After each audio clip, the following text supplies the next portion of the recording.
nggak setara kualitasnya. Maka kita sangat mementingkan kualitas. Nantinya ya Bapak Ibu, nggak apa-apa 1 tahun, nggak apa-apa 1 tahun tuh 20 nggak apa-apa. Atau 1 tahun 1, 2, tapi bukunya betul-betul membuat anak itu senang membaca. Ini kan ada adagiumnya, saya sering sampaikan. Mengapa anak tidak suka membaca? Mengapa anak tidak gemar membaca? Alasannya apa? Bukunya tidak menarik untuk dibaca. Anak-anak yang membaca itu tidak peduli ada STEM kah, ada apakah. Bagi mereka yang mereka awalnya melihat tokoh. Begitu tokoh itu menarik, maka menarik cerita itu. Baru kealurkan. Mengapa buku itu tidak menarik untuk dibaca? Penulisnya tidak kompeten. Mengapa penulisnya tidak kompeten? Karena tidak dibina oleh negara. Mengapa negara tidak membina? Karena tidak ada regulasi dan pemimpin yang peduli pada literasi. Gitu, jadi ujung tidak gemar membaca itu selalu disampaikan gitu ya. Kemarin juga ada seminar yang masih menampilkan menurut data hanya 0,001 orang Indonesia yang membaca, 1000 di antara 1. Saya tanya data itu dari mana? UNESCO nggak pernah ngeluarin data itu. Yang ada PISA, Braille, itu ada kita. Satu lagi penelitian di Amerika yang menempatkan kita ranking 40 dari 41 negara paling 60 dari 61 negara paling literat. Kita di atas Botswana, di bawah Thailand. Dan lucunya, itu bukan peringkat gemar membaca ya, itu peringkat literasi. Indikatornya apa? Jumlah komputer dalam satu rumah, jumlah perpustakaan dalam satu negara, jumlah surat kabar dalam satu negara. Nah, lucunya Indonesia dalam jumlah perpustakaan itu ranking 35 dari 61 negara. Artinya apa? Perpustakaannya banyak, tapi tidak ada yang membaca. Ya tadi balik lagi, kenapa nggak mau dibaca? Nggak menarik. Perpustakaan kita tuh nggak menarik. Ya, saya contohkan negara Inggris. Ada riset mereka tahun 2005. Risetnya, anak laki-laki tidak suka membaca dibandingkan anak perempuan. Cenderungannya. Akhirnya mereka bikin program Reading with Star. Caranya apa? Pemain-pemain bintang Liga Inggris itu didatangkan ke perpustakaan membaca. Anak laki-laki, Ronaldo aja baca gitu kan, Messi aja baca kayak gitu ya. Mereka pun membaca. Nah, kita nggak punya program strategis. Literasi itu hanya di bibir Bapak Ibu. Li-nya hilang, tinggal terasi. Literasi akarnya apa? Akal budi. Gak ada akal budi, ngomongin literasi tidak bisa. Ya, Bapak Ibu terasa kan? Jadi program yang tidak menyentuh pada akar permasalahan. Nah, untungnya masih ada buku bestseller di Indonesia. Berarti masih ada yang baca. Buku Filosofi Teras Henry Manampiri, cetakan ke-50, sudah sampai angka 200.000 eksemplar. Bestseller di Indonesia itu gak jelas. Ya, ada orang yang baru cetakan pertama tiba-tiba udah ada label bestseller dipakai. Rupanya ada bacaan Insya Allah. Jadi Insya Allah bestseller. Gak ada ukurannya. Kalau di luar ada 100.000 itu bestseller dalam rentang 1 tahun. Kalau saya ukurannya rupiah boleh. Penulisnya udah dapat 500 miliar, dia penulis bestseller. Jadi kalau dia mengaku penulis bestseller tapi masih dapat royalti 2 juta, 3 juta, bukan. Karena ada yang nyetak 100 dicetak berkali-kali. Dia yang disebut bestseller. Nah, kita akan masuk ke materi yang Bapak Ibu sebenarnya dapat membacanya. Saya hanya menguatkan saja ya.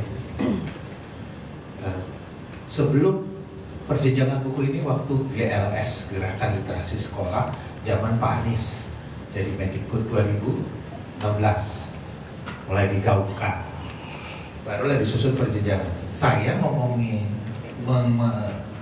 menulis tentang, ada blog saya namanya Manis Tumbuh, tadi disebut Kak siapa Kak? Ini ya, Manis Tumbuh itu manajemen bisnis dan tren buku. Masih ada teman. Saya udah menulis tentang level. Waktu itu sudah insaf. Buku anak itu nggak bisa terlalu panjang rentang usia, terutama 7 sampai 12 nggak mungkin, karena anak-anak itu berbeda. Ya. Nah, maka muncullah konsep perjenjangan buku dengan mengumpulkan ahli sastra, ahli pendidikan. Nah, saya ditanya sama Pak Supri, Pak Bambang, indikator buku bermutu itu apa? Saya sebut 3 ini saja. Daya gugah. Buku yang bermutu, buku yang punya daya gugah. Anak itu tertarik langsung dan menyelesaikan bacaannya sejak awal ya. Buku yang bermutu itu buku yang punya daya ubah, pakai kognitif, pakai afektif, dan pakai keterampilan psikomotorik. Dari tidak tahu jadi tahu, dari tahu jadi memahami, dari memahami jadi melakukan. Stop anak-anak sampai situ. Tapi kalau Bapak Ibu mau bikin lebih canggih lagi, sampai menganalisis, itu udah level S2, S3, evaluasi dan menciptakan karya baru. Tapi mungkin saja. Jadi ada daya ubah dan daya indah. Nah ini Bapak Ibu yang kadang-kadang kita abai. Makanya tantangan di daerah itu ini. Waktu mulai program bacaan literasi pertama, ya sekarang berapa kali itu ya? Dia dari daerah itu ilustrasinya jelek, mohon maaf. Layoutnya masih kayak tahun 70-an, 80-an. Semua bukunya besar gitu kan. Jadi nggak sesuai dengan artistiknya. Jadi buku anak ini karya sastra, karya seni, dua-duanya. Maka memilih ilustratornya juga harus canggih, ya Bapak Ibu. Kalau ada pertanyaan boleh langsung ya. Nah, ini saya meneliti sastra anak S1 saya. Skripsi saya dikasih C. Tapi skripsi saya dibukukan menang Ford Foundation Adikarya IKP. Jadi biarkan saja. Makanya sudah itu saya nggak percaya dengan IP. Ya. Oh enggak, di sidang saya nggak ditanya. Yang ditanya saya biodata saya yang ditanya. Kenapa kamu sombong sekali? Waktu itu saya udah nulis buku banyak kan. Loh, kok ini yang ditanya? Bukan subtekan. Karena saya tahu di Unpad tidak ada yang ahli sastra anak. Yang adanya di UGM, UI. UGM ada Pak Burhan Nurgiantoro, ada Bu Sugiastuti. Di UI ada Pak Bu Riris sama Bu Murti. Nah, kemudian saya ini neliti sastra anak, kemudian mengkritik gitu ya. Kalau saya nggak nulis, mana gitu. Ya, Habib Yasin kritikus sastra, tapi ada karya sastra. Walaupun orang nggak terlalu kenal, saya tidak ada. Saya coba, ikutlah saya di Kemenak pada saat itu, tahun 2000. Jurinya Bu Titi Said, ada jurnalis juga. Menang saya juara 1 untuk tingkat SD. Judulnya Pesta Sayuran. Sayuran yang berpesta, terinspirasi dari cerita Jepang. Nah, itu harus ada nilai keagamaannya. Maka di situ ada kalimat thayyibah saya masukkan. Akhirnya saya keterusan nulis cerita. Tapi sekarang pun saya membuktikan ya. Ini yang kemarin kan, baru terbit. Ini kan belum terbit. 3 siaga. Terus saya akan cerita, ini ada pengetahuan lokalnya. Saya kan besar di Tebing Tinggi Deli, kota di antara Medan dan Siantar. Jadi kalau mau ke Siantar lewat darat itu pasti lewat Tebing Tinggi. Kota itu, wali kotanya pertama perempuan itu ada di sini. Situ kota lemang disebutnya. Jadi orang awak banyak di situ jual lemang. Nah, di Lemang itu ada kearifan lokalnya. Kalau masak lemang nggak boleh cakap kotor. Kalau cakap kotor lemangnya basi. Ada di situ. Nah, saya cerita bagaimana ini tahun 80-an maka ada saya main bola, main sepeda BMX sama breakdance pada saat itu ya alkulturasi. Jadi ini cerita memoir masa kecil saya, tapi difiksikan. Ya. Nah, kemudian nih Galang dan Rumah Gadang. Ini settingnya sehabis Covid. Jadi si Galang nih kehilangan ayahnya, dia ke Solo. Nah, dia itu pelukis, tapi ikut lomba menulis. Dia menang karena ada lukisan Rumah Gadangnya. Nanti itu konflik yang saya pilih ya di novel ini. Kalau ini rencananya buku cerita bergambar B1, Putri Batik. Jadi tokohnya nanti Putri Batik, dia berganti-ganti batik. Setiap batik itu punya kesaktian. Kalau dia pakai batik Cirebon, pegang beduk dia bisa terbang, fantasi. Jadi, nah ini pertaruhan saya masih belum selesai karena beberapa buku sudah saya rencanakan. Ya. Jadi ujiannya kita apa? Ujian kita setelah buku terbit. Anak-anak suka nggak?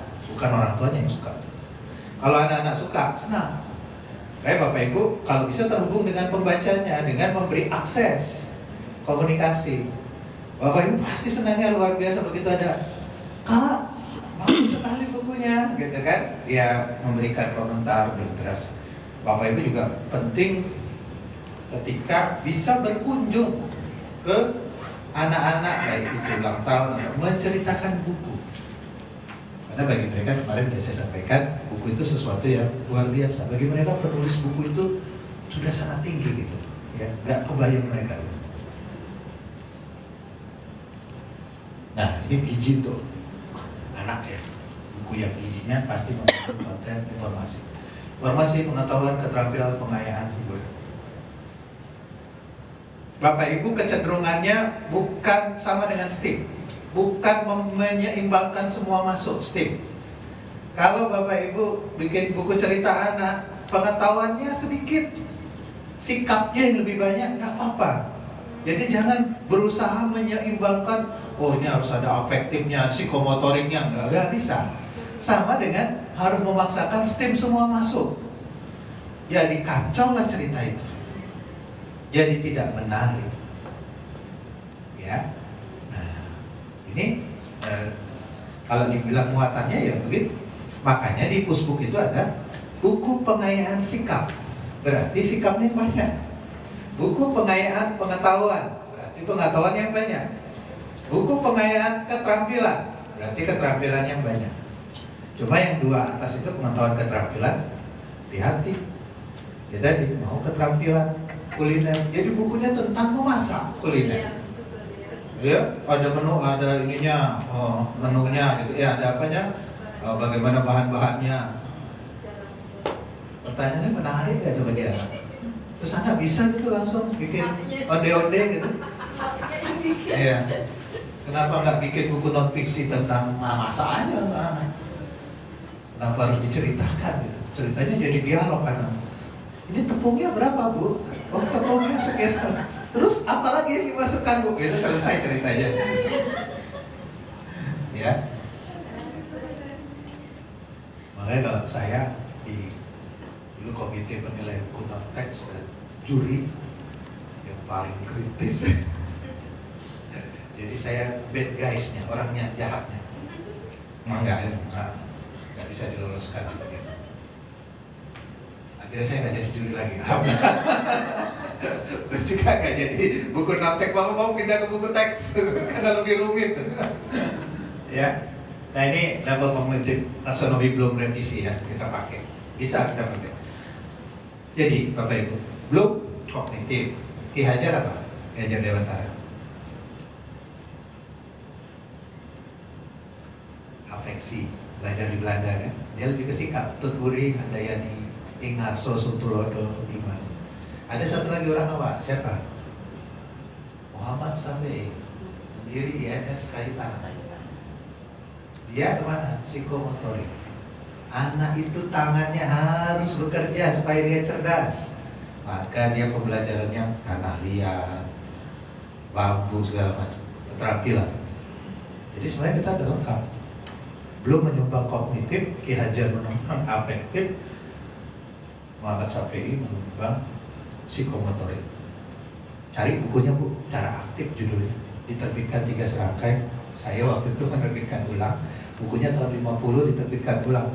Sekarang buku itu udah diobral mungkin, hanya tinggal mungkin 10.000 di marketplace. Tapi isinya luar biasa.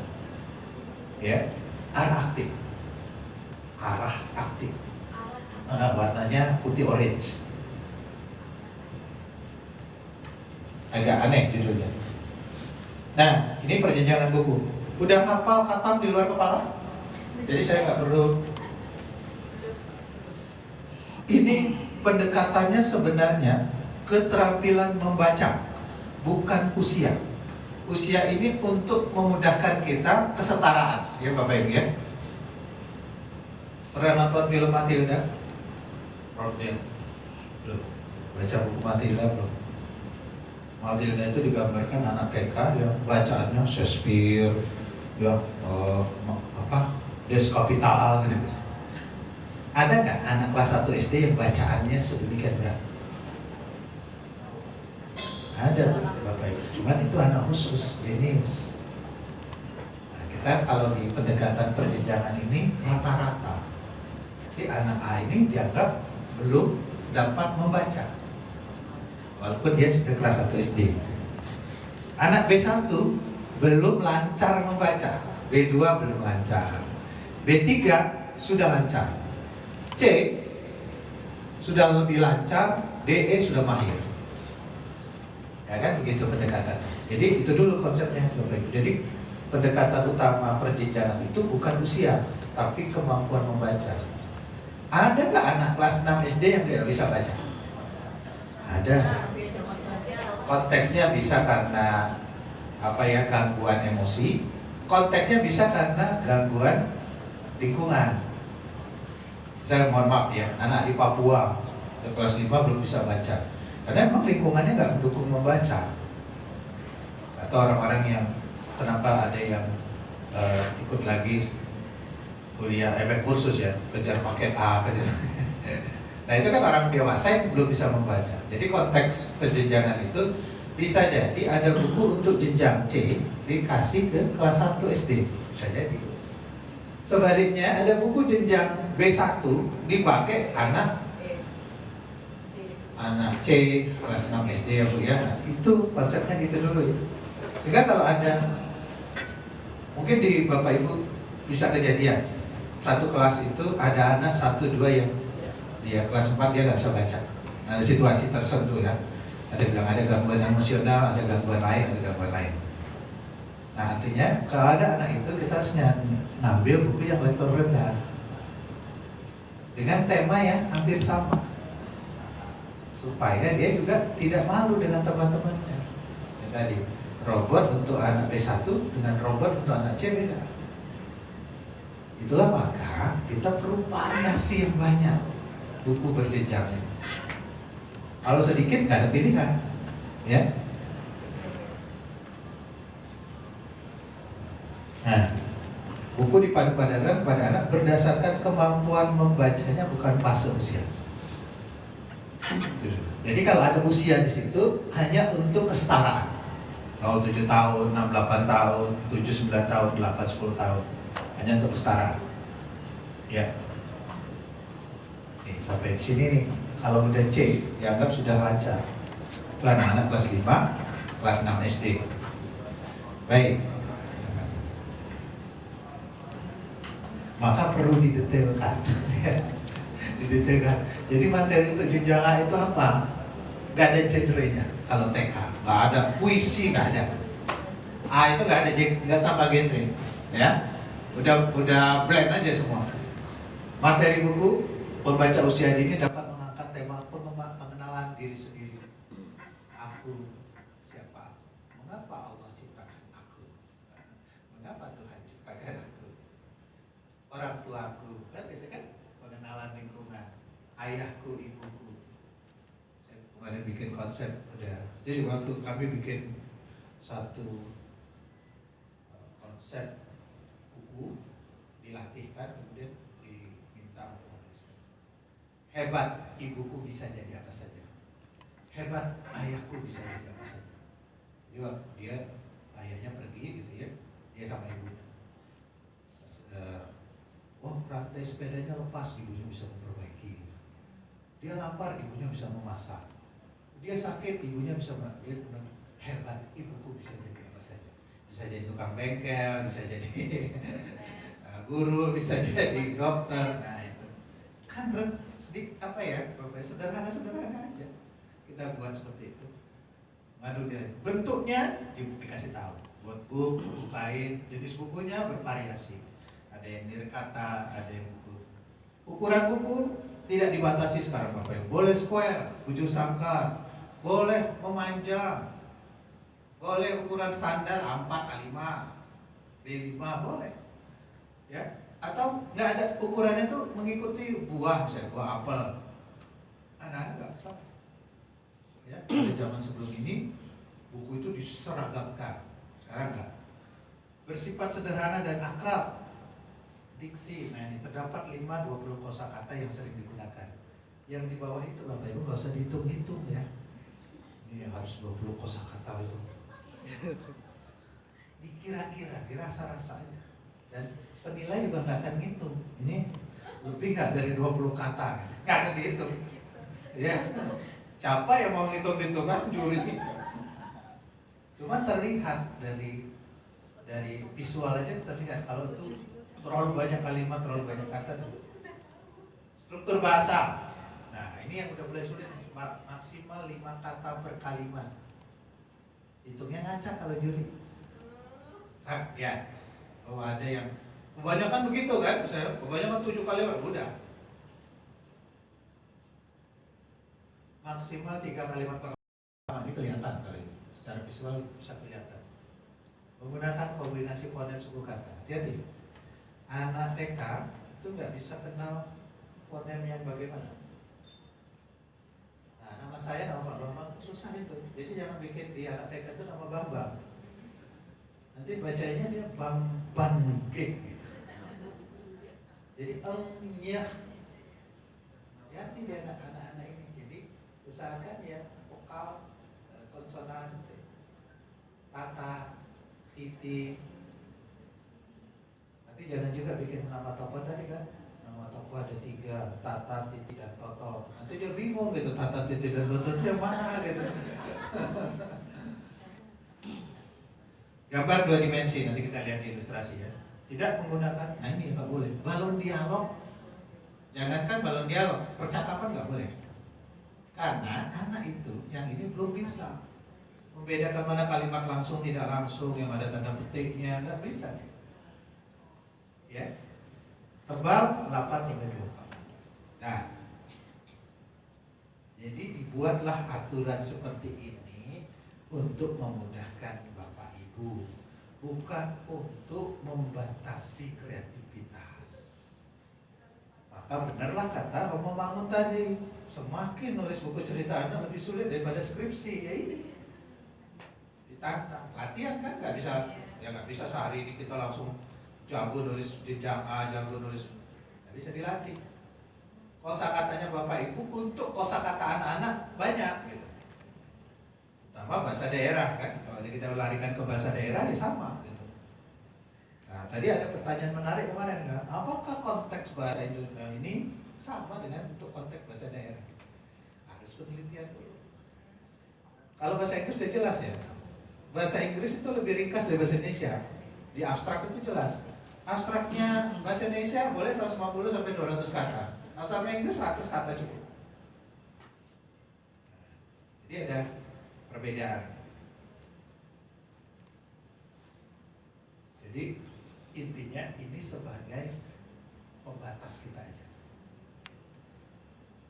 Jangan juga sakut gitu ya. Ini tadi, oh ini harus 5 kata semua gitu, nggak usah. Kalimat itu bisa, tutup pintu, itu kalimat.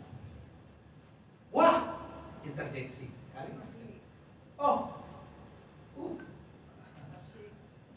ya. Nah, jadi seterusnya, ini kan D1 ya, nggak usah saya bahas kan, kita lebih hemat waktu. Ini bisa. Ini saya, kalau Bapak Ibu mungkin baca permennya, bukan permen, peraturan kepala Beskap, susah kan, rumit. Ini saya ringkaskan di PowerPoint. Jadi Bapak Ibu lupa nih dengan ini. Jangan kan Bapak Ibu saya aja lupa, yang nyusunnya aja lupa. Di satu itu berapa kalimat ya? Lupa. Lihat. Jadi ini kita buat aja, kita print, kita taruh aja di meja gitu ya, untuk contekannya kita. Banyak sekali Bapak Ibu. Jadi udah nggak bisa kita ingat satu-satu. Ya. Nah, kalau udah ke C, ke D udah enak. Makanya kan Bapak Ibu, saya enak Pak. Kalau udah bikin novel, novel untuk orang dewasa, bukan novel dewasa ya. Novel untuk orang dewasa itu enak. Ya enak, karena nggak ada batasan lagi udah. Yang begini ya udah nggak ada. Aturan berapa kalimat udah nggak ada. Di C udah mulai bebas. Nah sekarang baru ada nggak pertanyaan sampai di sini? Betul. Ya. Lanjutkan yang novel. Ya. Mungkin juga kan infonya novel. Ya. C, D, E. Ya. Jadi kalau misalnya Bapak katakan tadi bebas ya kalau sudah C, D. Ya. Nanti apa lagi yang membedakan antara jenjang C novel, jenjang D, jenjang E? Kalau mahasiswa itu masih masuk Masuk kalau baca Pak ya. Yang membedakannya salah satunya kompleksitas alur. Maka di C itu lebih dikenal dengan first novel, novel awal. Ya mungkin kita bagi bab kan. Nah kalau di novel awal ini satu bab itu mungkin 4 halaman, 5 halaman. Tapi kalau di novel D dan E yang relatif hampir tidak ada pembedanya, itu udah panjang satu bab itu. Bahkan satu bab itu bisa dibikin sekuen, ya kan? Sekuen. Tapi di C juga saya bikin sekuen supaya nggak terlalu panjang dia baca bab itu. Sekuen itu dikasih tanda bintang itu kan kadang-kadang kan. Berbeda alur, berbeda latar, kita sekuen. Gitu. Jadi kalau yang paling gampang dia lebih tipis, dibandingin C dan D, nanti. Tapi kalau kita misalnya buat genre novel yang sudah seperti sastra biasa itu udah masuk E berarti ya? Sudah masuk E, membaca mahir. Pokoknya mahasiswa. SMA, mahasiswa, dan sampai saya. Itu E. Kalau D, relatif SMP, remaja atau anak baru gede kan, ABG. Nah ini yang paling sulit, nulis di D. Minat mereka, sulitnya, menarik minat mereka. Waktu Hilman berhasil dia dengan Lupus kan. Lupus itu berhasil. Tidak ada lagi novel seperti Lupus yang bisa 1 juta eksemplar. Tapi dia serial, novel itu serial. Mungkin itu apa juga pengaruh dari digital juga. Karena zaman waktu Lupus itu kan Gak ada digital, ada televisi, ada video. Ya. Ya, pengaruh. Jadi kan gini Bu, buku yang bagus belum tentu laku, buku yang laku belum tentu bagus. Itu kejadian. Ada satu buku tasawuf BK, topik Dr. Rohadi yang nulis Muhammad. Itu ada buku tentang Atlantis, Nibiru. Pertama diterbitkan di Tiga Serata, ya. Kemudian diterbitkan di BIP. Baru 1, 2 itu bagus kan. Tapi mungkin kurang promosi. Waktu itu kalau beli 1 Nibiru itu bagus, itu harusnya 7 novel kayak Harry Potter. Tapi dia baru berhenti di ketiga, keduanya belum terbit di BIP. Jadi tasawuf itu bikin luar biasa. Nah, itu kan C ya, jenjang C ke D. Ada salah satu unsur perdebatan kita nih, Bapak Ibu, di fiksi. Fiksi itu selalu memasukkan unsur romantis sebagai pengaruh. Harry Potter ada nggak romantis? Ada, pacaran. Tapi kalau lari lagi ke masalah akidah, akhlak udah nggak boleh. Nah di Nibiru itu ada juga ketertarikan lawan jenis, walaupun tidak vulgar. Faktanya memang anak SD aja sekarang udah tertarik gitu ya dengan lawan.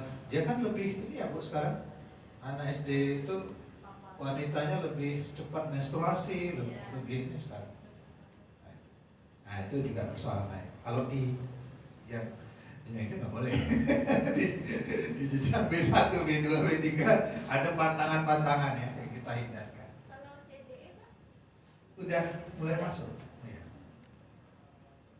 Mengapa ini ya waktu saya jadi komite penilai buku teks, buku non teks itu kan buku ini ya, buku fiksi segala macam. Karya dari Balai Pustaka banyak yang nggak lolos. Ya saya bilang wajar, karena waktu penulis Balai Pustaka yang tahun berapa itu kan nggak mikir bahwa ini buku akan dinilaikan untuk sekolah-sekolah, nggak mikir gitu, mereka bersastra. Nah, maka di sastra itu ada yang vulgar, ada sesuatu yang saya bilang ke teman-teman Balai Pustaka, ada dekonstruksi novelnya. Kayak Shakespeare dibuatkan anak remaja, hilangkan adegan-adegan, tapi Anda harus melakukannya atas izin ahli waris. Repot lagi tuh. Kalau ahli warisnya nggak mengizinkan, naskah itu diubah, nggak boleh. Kalau dipakai untuk satuan pendidikan nggak bisa, bacaannya terlalu ini. Kecuali yang jenjang jenjang SMA. Ayo begitu SD disuruh baca Siti Nurbaya misalnya gitu ya, berat. Tapi kan dulu kita dipaksa ya baca Siti Nurbaya, layar terkembang gitu. Sastra kanon ya. Nah di Eropa itu sastra kanon itu dibuat untuk versi anak-anak. Ini kerja negara sebenarnya. Jadi negara harus turun tangan, negara ketemu sama ahli warisnya gitu. Kalau enggak, ya susah. Iya. Muatan pesan dalam buku anak ini karkasnya. Perlu nggak? Ya tetap perlu Bapak Ibu, tapi jangan menasihati. Tadi pinjam mulut orang dewasa untuk menasihati anak. Anak itu udah langsung alergi duluan, gitu ya. Gak mau dia baca. Nih yang udah kita bahas ya, Steve. Ya, ini muatan pesan. Ada yang nyebutnya pesan sponsor. Badan bahasa ingin dimasukkan pesan sponsor. Musbook ingin dimasukkan pesan sponsor.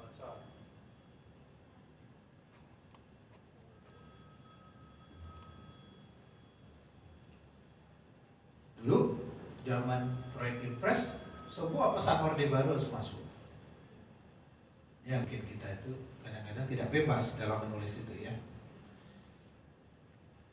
Apalagi itu keterampilan abad 21 masukin, literasi semua masukin, literasi alam, literasi matematika, literasi. Nah yang karakter ini Bapak Ibu ngambilnya dari sini ya, yang ada nilai. Ada di mana di papan cerita itu saya sebutnya apa? Fokus karakter. Ambilnya dari sini ya, jangan dari yang lain. Jadi, di cerita saya ada peduli sosial, ada disiplin, ada toleran. Nah, badan bahasa mintanya kan 3. Minimal ada 3. Sebenarnya kalau saya ditanya secara teori nggak perlu 3, 1 aja cukup. Tapi supaya banyak gitu ya.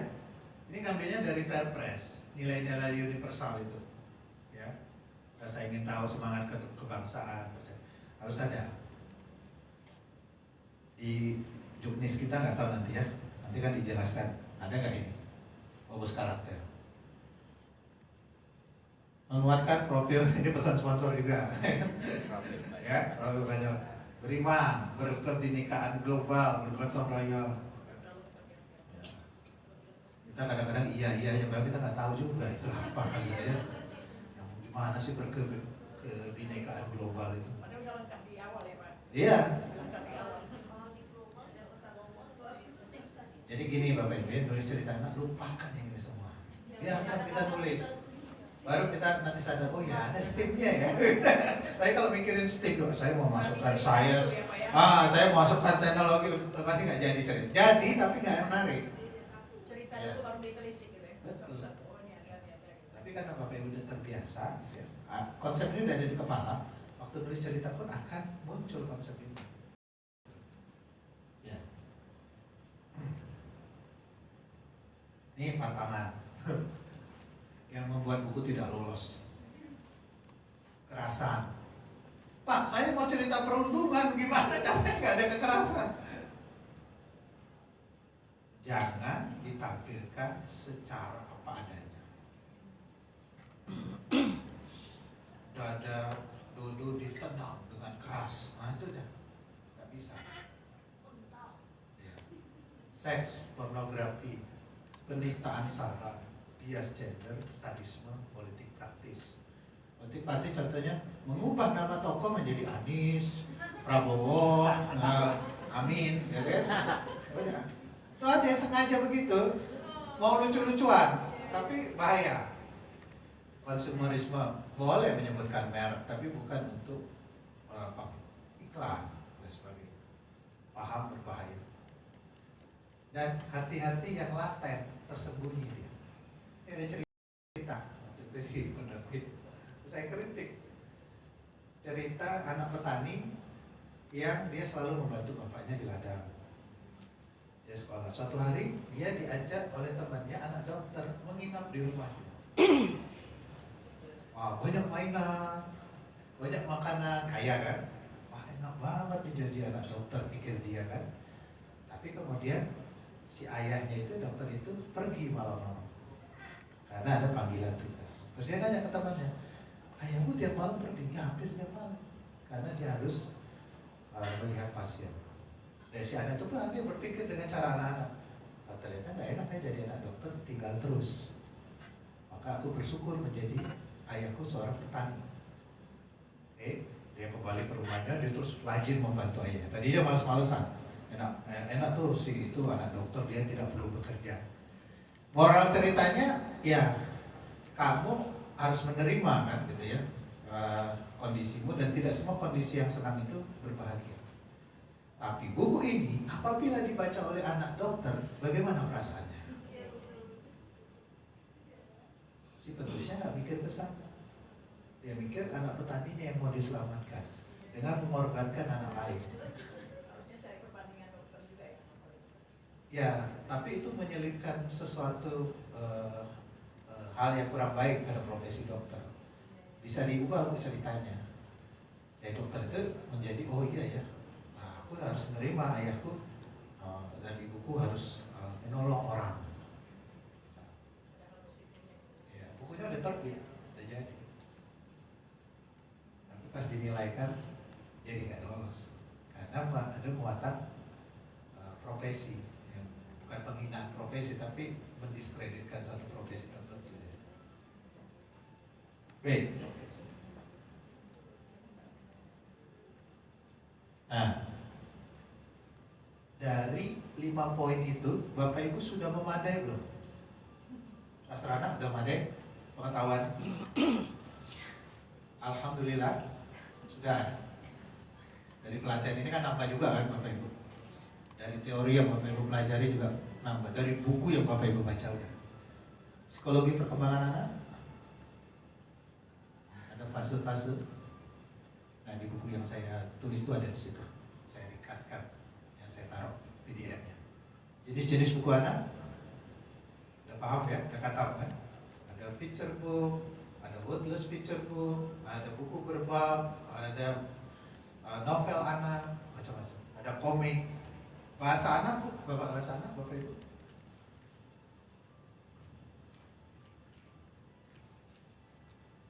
Jadi waktu mau bikin dialog untuk B3 dan C, itu harus bahasa anak.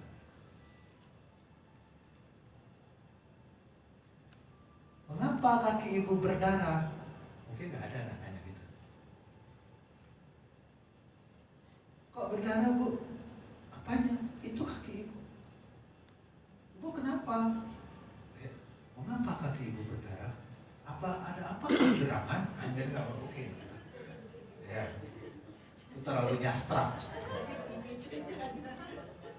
Tren pendidikan, Bapak Ibu ngikuti nggak? Itu apa pendidikan kita tuh yang kurikulum merdeka segala macam. Harus baca, gitu ya. Itu mengikuti tren. Orientasinya harus ada. Jadi kalau saya ya, banyak baca, banyak ini rumus saya menemukan ide itu banyak baca, banyak jalan, banyak silaturahmi. Harus. Saya senang tuh ke Kepri, ke Riau, ya kan? Yang pertama diburu kuliner untuk mengaktifkan panca indera rasa. Ada aja rasanya kan. Saya pernah bikin pelatihan menulis itu mata pesertanya ditutup semua. Dan mereka dikasih makanan beda-beda. Disuruh megang dulu. Waktu itu belum ada COVID, jadi nggak usah pakai hand sanitizer. Rasa, cium, makan. Dibuka, itu disingkirkan semua makanannya, dibuka, tutup matanya, suruh nulis apa yang tadi itu. Ada yang bisa menebak, ada juga yang nggak bisa menebak. Ya, dia dikasih misalnya apa Bapak Ibu, yang kayak tadi kue bolu gitu. Nah, dia nggak tahu itu apa namanya, tapi dia tahu itu bolu aja gitu. Ada yang gitu kan. Nah itu menarik cara-cara begitu untuk melatih panca indera. Ini udah kata Bapak Ibu, udahlah ya unsur intrinsik. Nah, perlu saya ulang-ulang lagi. Saya pernah ikut pelatihan gitu ya. Itu diadakan KPBH Bu Morti. Pelatihnya dari luar negeri di UIN. Begitu kami mendengar, saya hari keduanya nggak datang lagi. Karena dia menjelaskan ini sangat dasar. Mungkin di benak dia orang Indonesia itu nggak ngerti ini. Lalu yang datang tuh penulis-penulis buku anak yang muda ini. Jadi dia bahas tema, bahas tokoh, bahas latar. Makanya sama dengan seperti ini. Jangan sampai saya kayak orang dari luar negeri itu. Jadi nggak perlu lagi kan Bu, Bapak Ibu? Perlu nggak? Bapak ini ngajarin dasar-dasar. Ya Bu. Ada kesulitan kan, anak-anak kan banyak bertanya tentang tokoh dan penopang. Kalau Ya. tokoh itu kan nama-nama tokoh kan Pak. Ya. Kemudian kalau penopang karakter dan tokoh. Nah, kadang anak bertanya, apakah tokoh yang tampil hanya sekedar lewat, maksudnya tokoh figuran. Misalnya kalau di dalam visualnya atau dalam sinetron kita bisa melihat mengatakan bahwa oh ini ketika orang berbicara ada yang lewat gitu, nah kalau apa itu sebenarnya rumah sakit. Nah tokoh-tokoh seperti ini apakah dia masuk dalam nama-nama tokoh? Kemudian kan ada juga kadang dia bercerita ayah ibu saya gini ya, apakah itu masuk dalam tokoh? Tidak. Tokoh yang masuk tokoh bulat, tokoh yang mempengaruhi jalannya cerita. Kalau apa istilahnya cameo, gitu ya, cameo itu cameo itu hadir gitu aja, gitu selintas. Nah, ini ada contoh yang menarik di sastra Jawa ini. Punakawan itu Bu, Semar, Gareng, Petro. Itu tokoh yang hadir sebagai, tapi dia posisinya bulat atau enggak? Kadang-kadang jadi bulat ketika dia mempengaruhi jeda untuk orang tertawa gitu kan. Nah, jadi kalau yang tokoh yang selewat tadi tidak mempengaruhi jalannya cerita, bukan tokoh bulat, tidak perlu menjadi didefinisikan dalam Atau tokoh. yang diceritakan oleh tokoh lain. Iya. Itu kejadian di papan cerita itu yang kemarin itu ada yang memasukkan semua tokoh gitu ya. Padahal tokohnya cuma muncul satu halaman. Ya ngapain dideskripsikan dengan dimensi fisik, dimensi internal dan dimensi. Nah, tokoh ini kan ada yang manusia dan bukan manusia. Ada juga benda mati yang dihidupkan. Saya tudung saji gitu ya. Tudung periuk, pandailah menari. Itu bisa jadi cerita tudung periuknya. Jadi kenapa lagu ini dimain-mainkan anak-anak gitu kan.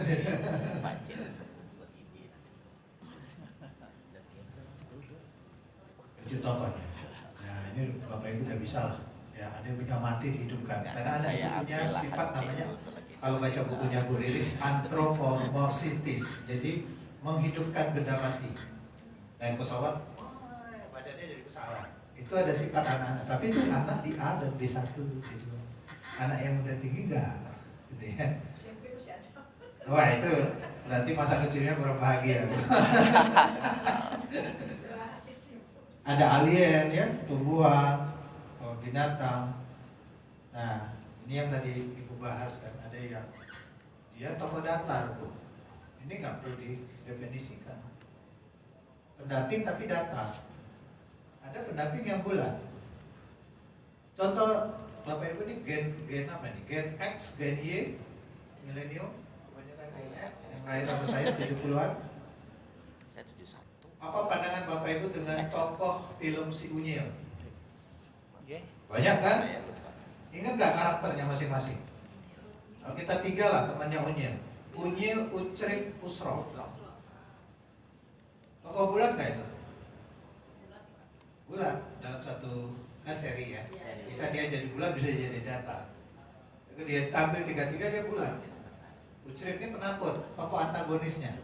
Tokoh antagonis ini bukan tokoh jahat saja, tapi tokoh yang menghalang-halangi tujuan tokoh utama. Kalau ibunya menghalang-halangi dia, gitu, berarti ibunya tokoh antagonis. Ya, ini tokoh bulat. Pak Oga, Pak Oga, ya. bulat ya. Pak Bulat. Raden. Raden. Jadi waktu cerita Unyil itu ada yang jadi datar, ada yang bulat. Prabowo. Nggak semuanya Kapan berganti dia muncul peran. ya? Kapan dia muncul ya, Pak? Ya, tapi hebatnya, kenapa hebatnya? Nempel di benak kita setiap tokoh itu. Kinoy, apa lagi Pak? Pak Raden, Bu Raden, Pak Lurah. Bubaria. Bukan Pak Lurah yang lain ya, Pak Lurah benar ini.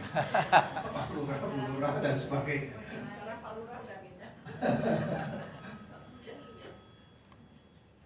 Pak Lurah itu sudah bergeser, Pak. Nah, di penggambaran kan. Ya, penggambaran ini pun ada yang nanya, Pak sifatnya semua harus ditunjuk fisiknya gitu ya, nggak usah lah yang menonjol aja gitu ya. Kalau kita mulai anatomi tubuhnya, rambutnya begini, itu ilustratornya yang bingung. Nanti jadinya lain Pak, karena dia menggabungkan seperti puzzle. Karena ilustrator masih manusia Bapak Ibu, bukan AI.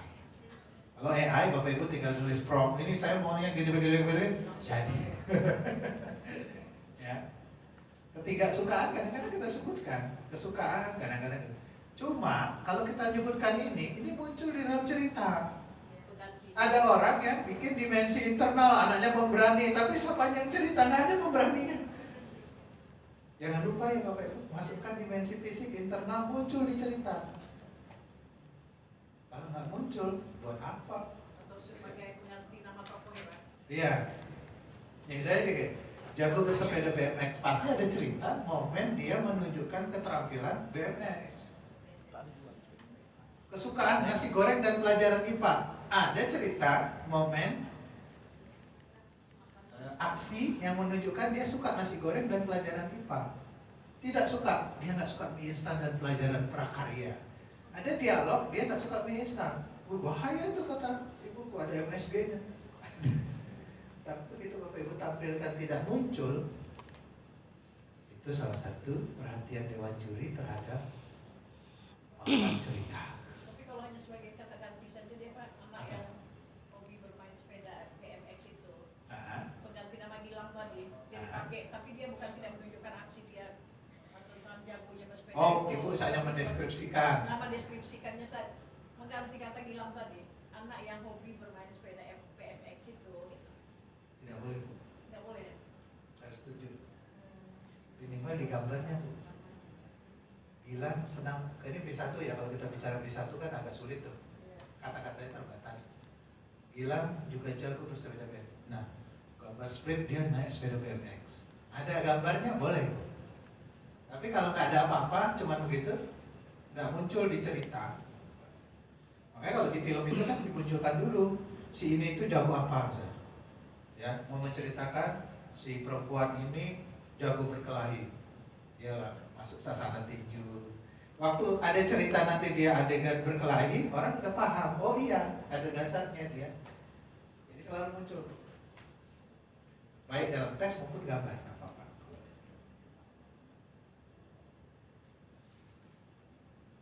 Pak, bagaimana kalau saya bikin Budi anak yang rajin? Saya gimana menunjukkannya? Itu dia terlalu normatif kan. Rajin beribadah, taat pada orang tua itu tokoh yang sudah tidak manusiawi, Bapak Ibu. Sebenarnya Bapak Ibu pengen jadi si Budi itu, tapi nggak bisa. Maka bikin ceritanya gitu. Budi itu rajin sholat, rajin membantu ibu, nggak pernah berantem sama temannya. Itu kasus Adit sama Sopo Jarwo ya, Bapak Ibu.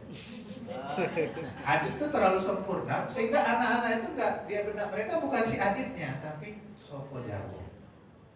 Unyil itu nggak sempurna sebagai anak kecil, nakal, enggak nempel. Karena anak itu punya identifikasi diri. Itu gua, itu saya, itu aku. Kan nggak ada lo main perang-perangan kan? Kalau sekarang mungkin udah nggak musim ya Pak, zamannya. Saya dulu ada teman saya mengidentifikasi diri dia selalu jadi Belanda. Kalau kita kan pejuang ya Pak, saya Belanda ya. Iya, itu anak-anak dia punya identifikasi diri, maka tokoh itu harus dia. Nah, ini kan teori ya Pak ya. Di sini di tengah ada nggak saya sebutkan tritagonis namanya.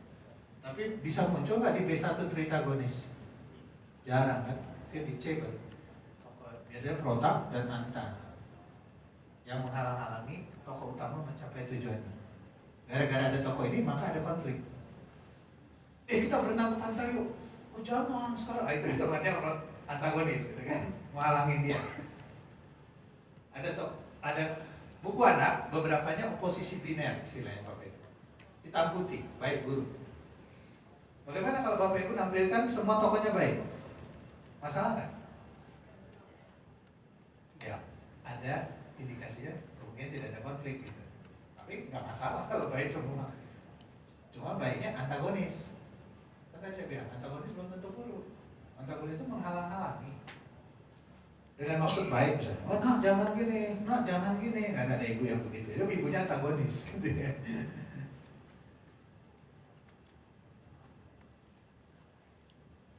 Nah, Bapak Ibu pernah, ini udah semua nulis cerita anak kan? Pernah nggak tokoh utamanya orang dewasa? Kalau saya pernah, judulnya Pak Kucing. Pak Kucing ini suka mengadopsi kucing-kucing liar. Tokohnya orang dewasa. Tapi saya menghadirkan tentang tokoh anak sebagai tokoh pendampingnya. Itu prinsip cerita anak. Nggak apa-apa orang dewasa, tapi ada anak-anaknya.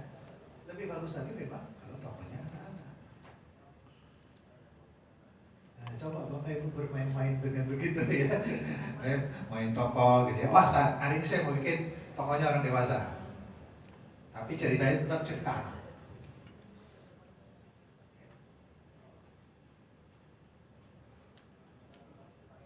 Nih, memanusiakan tokoh. Jadi, hindarkan lagi ya. Masih banyak Pak, kemarin saya lihat di beberapa balai dan kantor.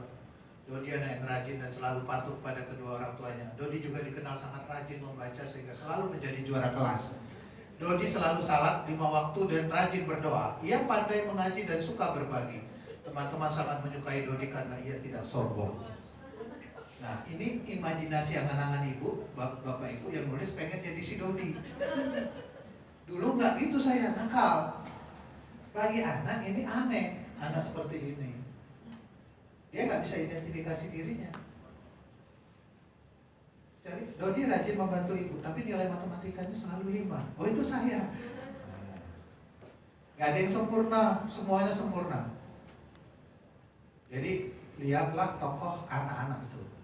Anak-anak seperti ini kayaknya anak yang digegas, istilahnya. Harus pulang les matematika, besok les piano, les berenang. Stres dia, juara tapi stres. Nggak bahagia. Juara tapi stres.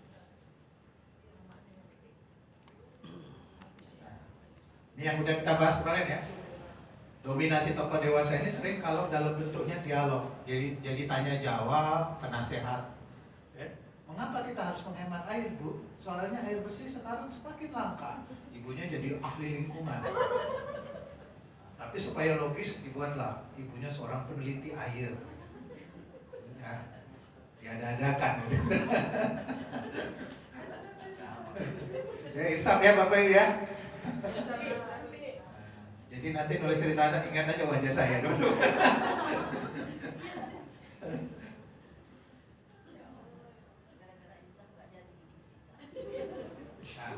Nah, latar favorit Bapak Ibu di mana? Rumah, sekolah, kan gitu ya. Tempat bermain. Ya. Atau kalau dia lokal, ya alam ya, pantai. Bapak Ibu riset nggak lokal? Riset nggak tempat itu? Pernah naik kereta api? Kereta api cepat udah? Belum ya? Kereta api bisa nggak gambarkan gerbong itu? Berapa satu gerbong? Penumpang itu, tempat duduknya. Nah, nggak boleh yang berpikir kan. Melayangkan Pak, melayangkan. Nah begitu kita menulis sesuatu dengan setting latar tertentu, memang kita riset. Riset itu harus datang ke sana. Sekarang bisa lihat YouTube. Ya. Waktu kami ada program kemarin nulis buku tentang anak-anak pulau terluar.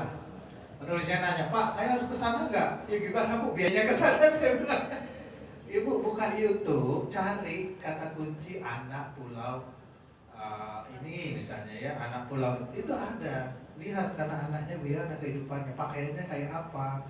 Itu Bapak Ibu risetnya, ya latar. Jadi latar itu ada tempat, ada waktu. Bapak Ibu pernah nulis cerita anak yang waktunya lampau? Belum coba. Tahun berapa Bu? Tahun 70, 60? Riset lagi itu ya. Makanya banyak yang milih, ya udah sekarang aja. Ya, sekarang itu diperlihatkan ketika anak-anaknya menghubungi bapaknya dengan WA. Itu berarti sekarang gitu ya. Gak mungkin tahun 50-an tiba-tiba ada handphone gitu kan. Latar suasana. Pernah? Pernah. Maksudnya sudah bisa Bapak Ibu menampilkan suasana murung, suasana gembira, suasana pagi yang cerah, suasana mendung, itu harus ada di dalam latar. Latar untuk mendukung cerita. Jadi cerita itu pentingnya tokoh sebenarnya. Ya. Kayak kata Bu Riz, tokoh cerita tidak lagi menarik kalau tokohnya tidak menarik. Alur untuk mempersiapkan yaitu OMA tadi ya, objektif, motivasi, alangan. Sebenarnya OMA ya, alangan.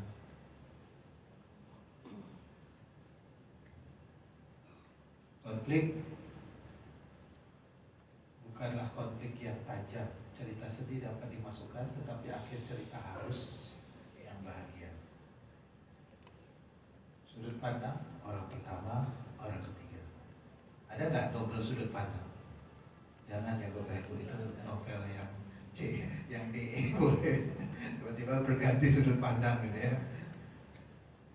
Kalau monolog boleh nggak bicara sama diri? Boleh. Di dialog ya nggak boleh di B1 monolog. Aku ini suka lupa, gitu kan? Ngomong dengan diri sendiri.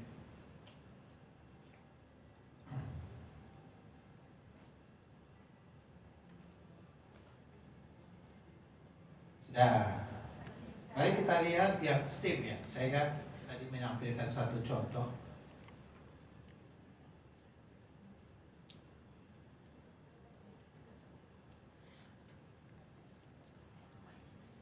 Ini sering saya tampilkan. Oh iya, silakan. Ya. Kita keluar dari B1 ya Pak ya. Mungkin cerpen lah pada umumnya. Ya, C D ya gitu ya Bu ya. Ya, jadi ketika kita menulis cerpen itu, komposisi kita sekarang lagi di sini nih. Terus kita buka album. Ya. Terus salah satu gambar mengingatkan kita ke masa lalu. Ya. Terus kita bercerita tentang itu, teringat kita kembali. Ya. Itu alur yang apa Pak? Yang mundur kan? Gabungan Bu, flashback. Ya mundur. Kan alur itu aja maju. Untuk anak itu kita selalu maju ya. Jarang yang flashback. Kalau itu gabungan. Ya. Maju dengan mundur. Nanti kan setelah flashback itu Ibu balik lagi. Saya masih stay di sini. Ya, kalau dalam film tuh terlihat ya Bu, kayak bayangan air. Nah, gitu kan.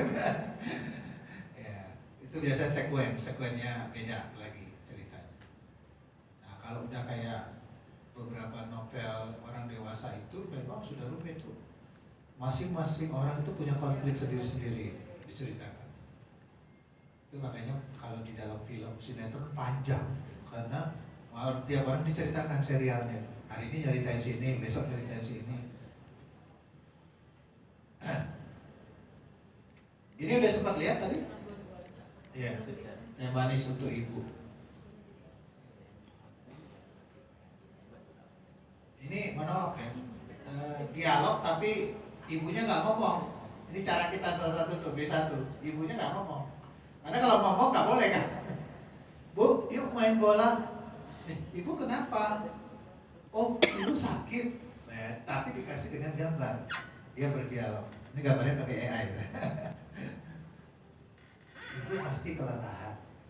Seharian ibu berjualan, ibu istirahat saja.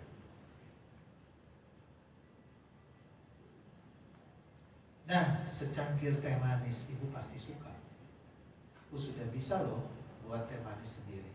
Pak, sebentar Pak. Saya tadi lihat Ya. yang ilustrasi yang ini, Ah, yang ini, maksudnya ilustrasi ini kira-kira dia membayangkan ibunya meminum, Pak. iya. Oh, Nah, cuma di B1 itu nggak boleh pakai balon bayangan. Jadi langsung aja nunjukkan ibunya. Cuman ada yang aneh karena pakai AI ya Pak. Masa gelas cangkirnya 2? Terus 1 untuk siapa? Oh untuk dia lah gitu. Ini pakai AI saya pakai, nggak pakai. Promptnya belum canggih jadi ininya 2. Jadi di B1 itu ada tantangan membayar. Tidak ada sandaran, tapi bangku taman ada bu sandarannya. Ya bangku itu tidak ada sandaran. Panjang juga. Nah, terus ada lagi gingklay ya. Nah, kalau orang Sunda nyebutnya jojodo. Jadi waktu kita menulis biarkan saja dulu. Nanti baru kita pikirkan kira-kira cangkir itu mudah nggak diucapkan. Tapi nggak ada pengganti cangkir, nggak ada kan? Cangkir itu kan tempat minum yang kecil dengan tangkai, ada tangkainya. Ada piring kecil di bawah cangkir. Kalau kita nyebut pisin, anak-anak mungkin nggak ngerti. Cangkir aku isi dengan air panas lalu aku masukkan. Air berubah menjadi kemerahan. Gulanya berapa sendok ya? 1 sendok teh atau sendok makan? 1 sendok teh saja. Dia memilih. Ini solusi. Ini yang disebut dengan engineering, rekayasa. Dia dianggap problem solving. Dia memilih 1 apa? 1 atau 2 sendok ya? 1 sendok. Rupanya kurang manis. Ini teh manisnya bu, aku buat sendiri, minum ya bu. Kenapa bu? Kurang manis kah? Betul, kurang manis. Harus manis. Tambahkan lagi gula 2 sendok. Ini pasti manis. Balik lagi dia kan. Ini bu, teh manisnya lagi sudah ditambahkan. Kenapa lagi bu? Terlalu manis kah? Betul, terlalu manis. Ya, tadi aku tambahkan lagi 2 sendok gula, jadi ada 3 sendok gula. Harusnya tambah 1 sendok saja, biar manisnya pas. Ini kalau dikembangkan jadi buku dia akan banyak, ya ceritanya. Misalnya, udah tambahkan air saja supaya tidak manis. Gitu. Nah, ini kurang manis 2. Ini kan memperhitungkan. Bukan berhitung, memperhitungkan. Nah, itulah STEM. Tapi saya kasih tahu, khusus STEM tidak perlu hadir semuanya. Kalau dipaksakan hadir semuanya, mungkin ceritanya dikorbankan menjadi tidak menarik. Nah, sayangnya yang buat kebijakan, ya mohon maaf ya kadang-kadang di pusat perguruan nggak ngerti gini. Pokoknya harus ada semua. Nah, jadi harusnya yang ikut pelatihan ini pertama adalah orang pemerintah. Jadi waktu bikin juknis paham gitu ya. Baik Bapak Ibu, sudah terakhir ini nanti kelas yang penting ilustrasi. Saya bahas sedikit aja ya. Mas Ali juga kemarin udah bahas banyak. Nanti masih ada waktu kita sampai jam 11. Kita ini mau ini dulu ya, kopi break dulu. Boleh? Boleh dibawa sini sambil kita lanjut ngantuk ya. 10 menit. Silakan Bapak dan Ibu, kudapan kopi atau tehnya bisa diambil kemudian dibawa kembali ke ruangan ini. Begitu ya Pak? Ya, sambil mengisi kalau masih ada pertanyaan silakan. Sambil mengambil. Oh iya, Ibu silakan.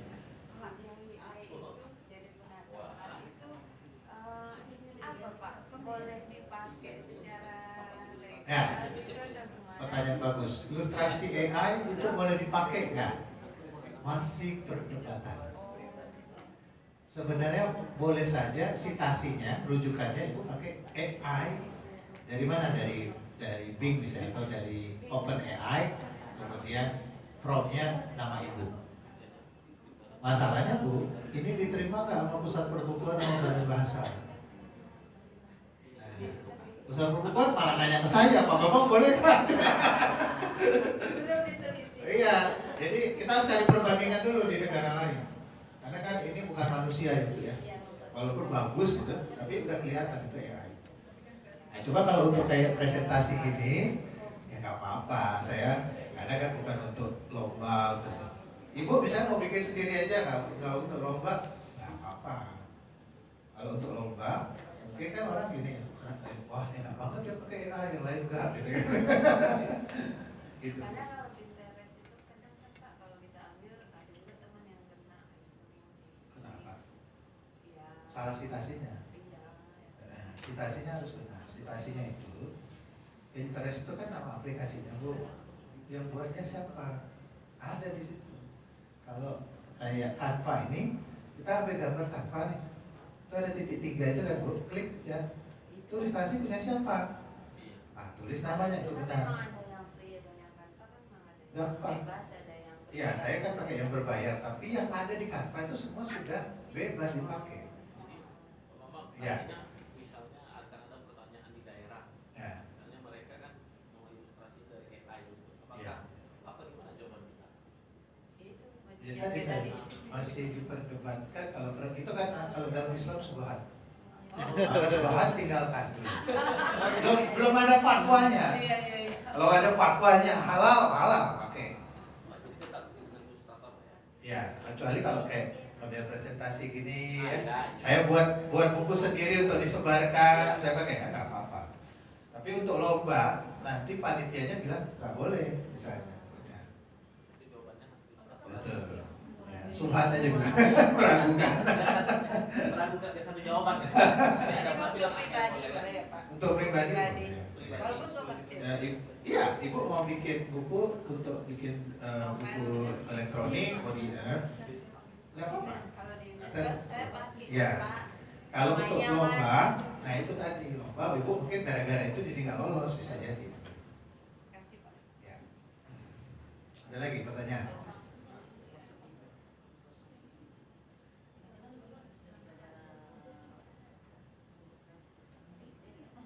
Nanti model evaluasinya, siapa yang mau duluan silakan. Saya buka di situ.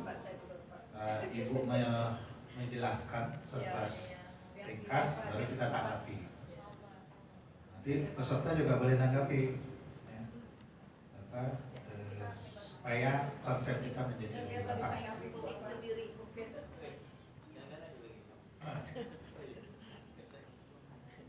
Rian lah gagah. Bagaimana Bapak Ibu, sudah mulai terang benderang atau masih ada yang mendung yang menggelayuti hati kita gitu? Jadi kalau pesan saya, kita itu kan dikasih Allah itu kemampuan yang namanya polimer. Jadi dapat mendalami berbagai keterampilan pengetahuan. Cuma setelah ada universitas, ada fakultas, sekarang ada prodi gitu. Ada subprodi lagi. Kita semakin difokuskan. Tapi sebenarnya kemampuan kita banyak. Maka Bapak Ibu dalam konteks penulisan, Bapak Ibu, Pak Bambang bisa nulis artikel ilmiah, makalah ilmiah, bisa nulis monografi, buku referensi, buku ajar, tapi bisa nulis buku cerita anak. Itu sangat mungkin. Hanya kalau kita mendalami banyak hal, jangan kulitnya, dalamilah. Dan buku anak juga dalamilah, sastra anaknya. Saya profesi novelis, orang dewasa novelis, lebih bagus lagi kan. Saya juga bisa nulis buku non fiksi yang lain, itu lebih bagus lagi kan. Pak Bambang, kalau Photoshop nggak boleh kan? Ya Bu, ini saya Photoshop untuk buat gambar gitu. Saya kurang paham. Untuk maksudnya buat gambar untuk jadi apa? Untuk ilustrasi ini kita pakai Photoshop. Oh, tergantung nanti dari kriteria panitia lah yang mengadakan lomba. Dan kebanyakan nggak ada dibilang harus Photoshop. Nggak saya, yang ada cuman gambar gitu aja. Photoshop itu Enggak. ilustrator ya. Enggak. Teman saya ada pandai Photoshop gitu kan. Dan saya lihat bagus-bagus gambarnya gitu. Kalau Kalau ilustrator kan harus dilukis lagi atau gimana gitu. Nggak ada sampai kayak gitu. Yang penting jadi kok. Oh, Dan karya Photoshop sendiri. udah bagus gitu. Beda dengan pakai aplikasi AI itu tidak boleh lah kalau untuk lomba. Itu lama kayak Photoshop boleh nggak gitu kan? Banyak yang setahu saya boleh-boleh saja, tapi setiap namanya kompetisi kan ada kriteria. Ilustrasinya harus begini. Iya. Pak Togop itu aja. Nulis cerita anak bidang ilustrasi atau memang nulisnya atau gimana? Saya cerpen biasanya. Cerpen dewasa gitu. Remaja. Oh, remaja. Cuman saya suka pakai Photoshop. Saya nggak terus terang kalau untuk ilustrasi nggak paham. Saya kalau misalnya nulis saya minta tolong. Karena kalau kita buat sendiri lebih pas gitu. Iya sih. Saya lebih Bisa jauh-jauh dari Bang Togop bro. pandang. Masa gue dekat-dekat nih. Bang Togop, dekat-dekat kita semua kepala sekolah. Nah, tuh. Ya Allah. Sini Ryan, Iya. terlambat atau apa dia tiba-tiba? Dekat-dekat kita sama kepala sekolah, calon anggota dewan. Nah, jadi anggota dewan kita nanti. Silakan. Itu pilihan. Tapi kalau sama ilustrator agak sulit. Nggak boleh pakai AI dong, Ciki masih banyak. Cuman. Rezeki tak akan tendang. Kasih kuliah lah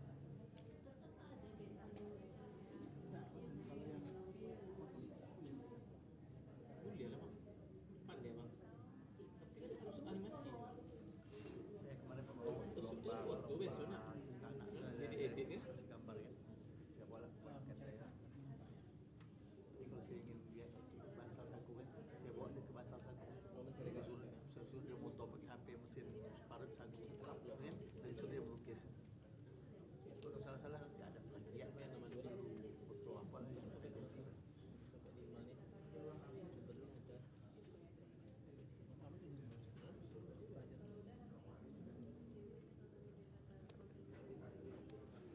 Publikasi lah karyanya. Biar dibincang-bincangkan. siapa bang Togop? Bang. Orang yang hadir di sini tak mungkin pula tak dipilih berdasarkan ya biar kita tahu mengangkat. Kami senang nih mengangkat orang-orang jadi besar. Kalau mau nanti ada karya apa nanti kami bincangkan. Kami fasilitasi majelis sastra.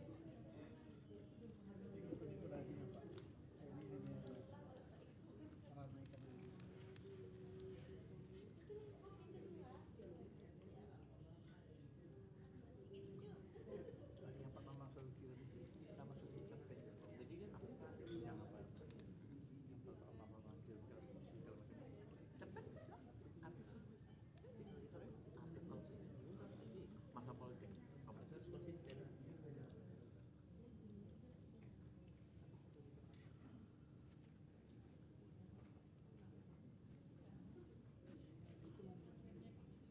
Kami sebagai kita tak boleh. Tapi tak ada salahnya.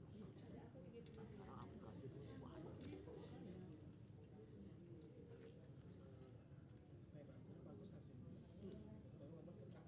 Detailnya itu penting maksudnya itu bahasanya.